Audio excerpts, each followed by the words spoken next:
Good morning, Radhe Radhe. আজ আমার এখন অবধি পুজো হয়নি।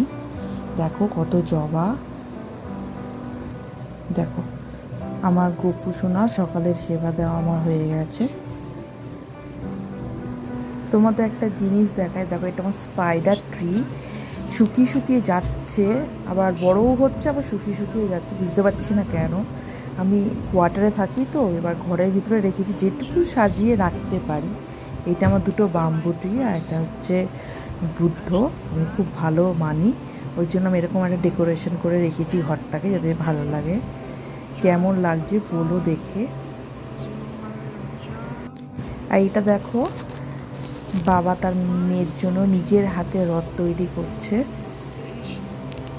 এবার চেন্নাইতে তো পাওয়া যায় না, ওই জন্য রথটাকে নিজের হাতে তৈরি করছে। পুরোটা এখন এটা ইনকমপ্লিট, পুরোটা তৈরি হবে। এই আমার ছোট একটা ঘর, কোয়ার্টারের ঘর যেমন হয় সবাই জানো।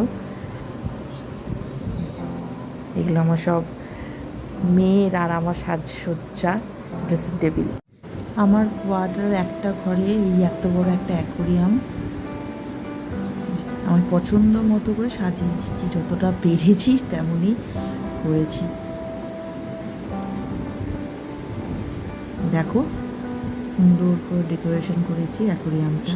আর একটা অ্যাকোরিয়াম আছে যেটা আমার বেডরুমে থাকে, সেটা ছোট একটা ইয়ের উপরে রয়েছে,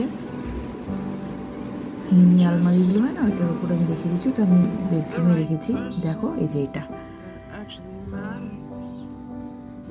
এটাও আমার নিজের হাতে সাজানো। আর কিছু মনে করো না, এটা আমার মেয়ে সাজিয়েছে। আর যে আলমারি, কাঠের আলমারিটা দেখেছো প্লাইউড, ওটা আমার মেয়ে। বুঝতে পারছো, ঘরে বাচ্চা থাকলে যা হয়, কোনো কিছু ঠিকঠাক থাকে না। কেমন লাগছে জানিও।